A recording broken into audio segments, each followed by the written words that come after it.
Chapter 9 of The Fastest Boy in the World. I was so shocked that I couldn't move a muscle. I just stood there, frozen with panic. I couldn't even open my mouth to shout. And, to make things 100 times worse, I'd lost sight of Grandfather. He'd been swallowed up by the crowd. I can't have been stuck like that, paralysed, for more than a moment or two, because almost at once I felt a great rush of rage, pure rage, and I began to fight my way through the mass of people hitting out and yelling.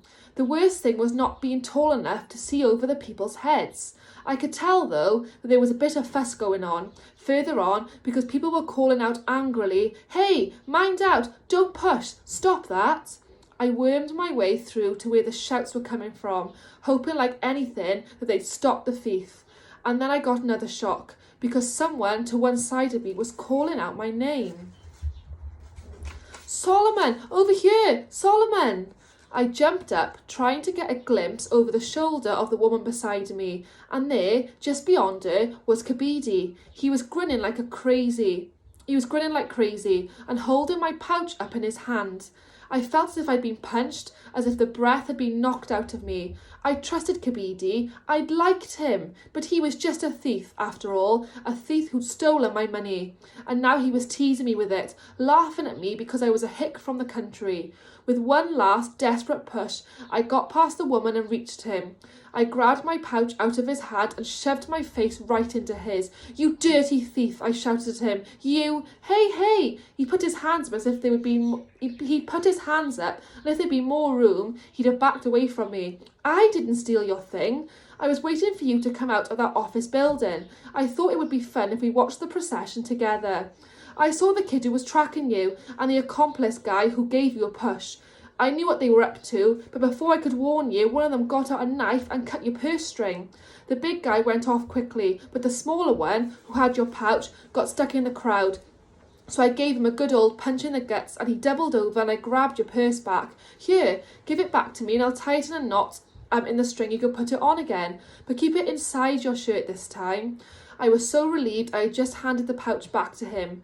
And like he said he would, he tied a knot in the string and slipped it over my head. I was blushing with embarrassment.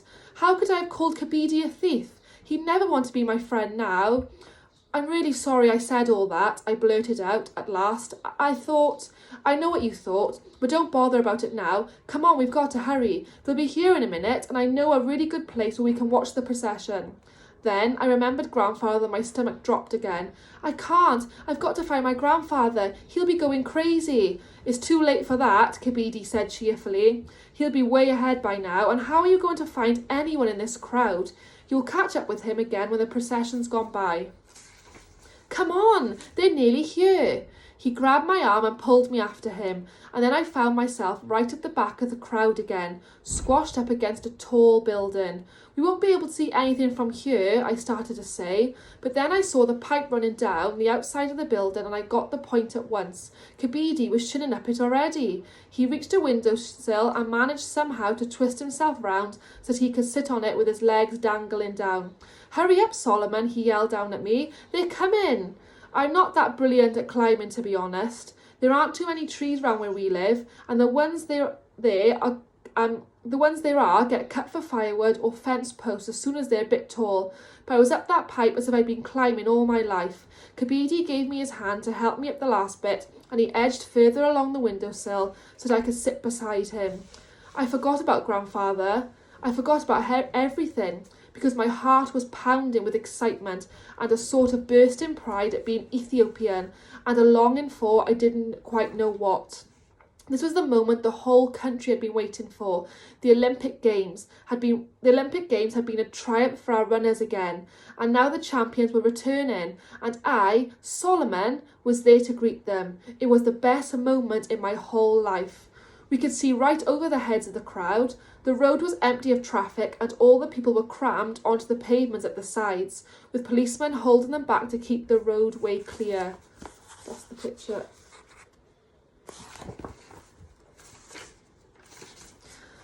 Then I heard a roaring noise, a sort of bellowing like a herd of animals, only it was people, Thousands of people cheering. It was all drowned out a moment later because there was another much louder noise, a terrible ear-splitting racket that scared me so much that I grabbed hold of Kabidi's arm before I knew what I was doing.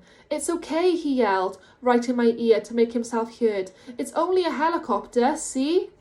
I looked up and there it was, hovering overhead like a giant bird. As I watched, someone leaned out of the helicopter's open side and threw handfuls of papers down from above. They fluttered over the crowd like big white feathers, and the people below jumped up to catch them.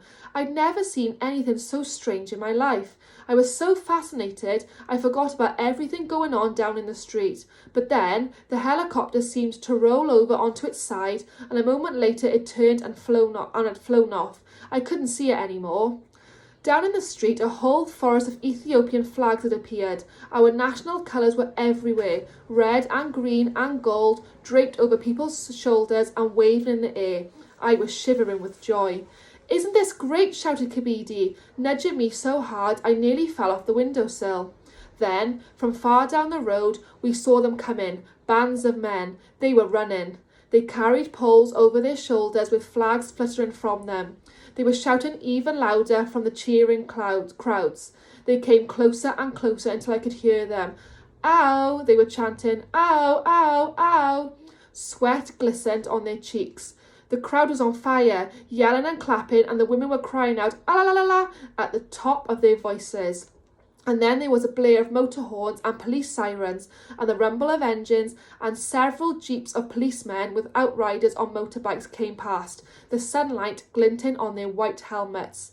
Suddenly they were there. They were being carried along the waves of sound. I could see them, our heroes and heroines, our Ethiopian champions. There were 3 black cars. The athletes were standing on the back seats, their heads and chests sticking out through the sunroofs. They wore their flags, the gold and green and red of Ethiopia, draped over their brilliant green and yellow Team Ethiopia tracksuits. Garlands of golden flowers hung around their necks. Everyone was jumping up and down, waving their arms and cheering at the top of their voices. And then a strange thing happened. The sound seemed to fade away. My eyes had fixed on the blue ribbon round the neck of the woman in the first car. The gold medal on the end of it glittered in the sun. I heard Kabidi's voice as if from far away. "It's her! It's Deratu Tulu, the fastest woman in the world!" Everything seemed to slow down. Deratu Tulu turned her head, and now she was looking at me. Her eyes were on me. This moment seemed to last forever, and then she had turned away. But she had looked at me. She had smiled at me. My skin was prickling all over, and my hair was standing on end.